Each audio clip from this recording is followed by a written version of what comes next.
What's up, guys? Welcome to another podcast. I'm here with Chris again. What's up, Chris? What's up, brother? So today we're going to talk about condos and townhouses. And what we're seeing out there is there's been a lot of issues with financing because a lot of times we don't do our homework up front to find out whether or not the budget is sound and whether or not the complex is the insurance has the right coverage. Right. So me, as a lender, I want to give that advice to listing agents to sit down with the sellers and make sure you get all that stuff up front, all the HOA docs, including the budget, the master insurance policy, and have us review it to make sure that you're going to be able to get traditional financing. Right, and insurance as well, right? Oh, definitely. Insurance, we've been seeing with all the issues with fires in California, that since insurance has gone up dramatically, a lot of these complexes haven't really got the right coverages because it's really expensive. Yeah, that's true.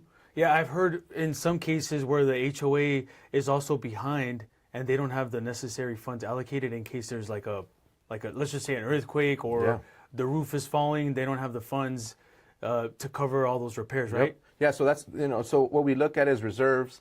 So rule of thumb, you want to have at least 10% of the revenue of the complex being put into reserves. And that's what you're talking about. You want to have all these monies that's going to be put as reserves.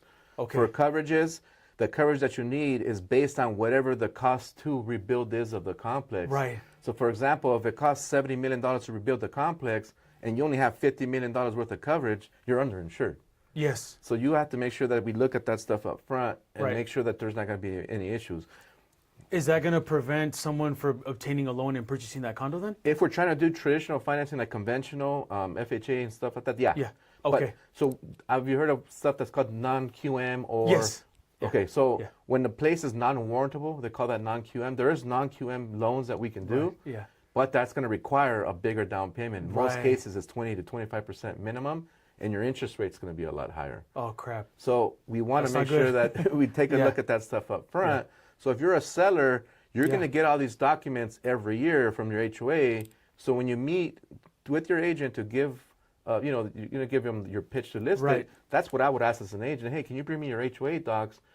As a professional, I want to make sure that we have everything in place so that you're going to be able to sell the place to as many buyers as possible. Thank you so much for pointing that out, man. Yeah, I think that's really good. I know that you just got a listing currently, so let's make sure we help you make sure that we get that thing marketed properly and look at all the HOA docs.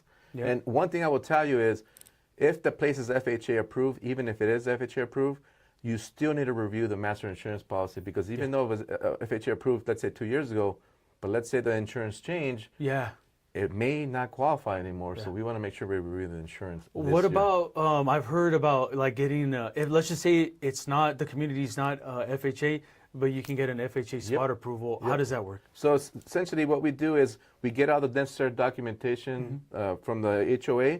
There's a cert or a form that is an FHA form that the HOA can fill out. Okay. And we review that, and if it meets FHA guideline, our underwriting / condo department can approve it to go FHA financing as a single unit. So even though it's not on the list as an FHA approval, but because it meets the guideline, we can actually do an FHA loan on it. Okay, good. That's good. So that's awesome. Opens up the floodgate for FHA buyers just in case. I think that's good. Awesome. So that's just a good topic right now about condos and townhouses. Make sure to reach out to us for more information. Let us know. See you.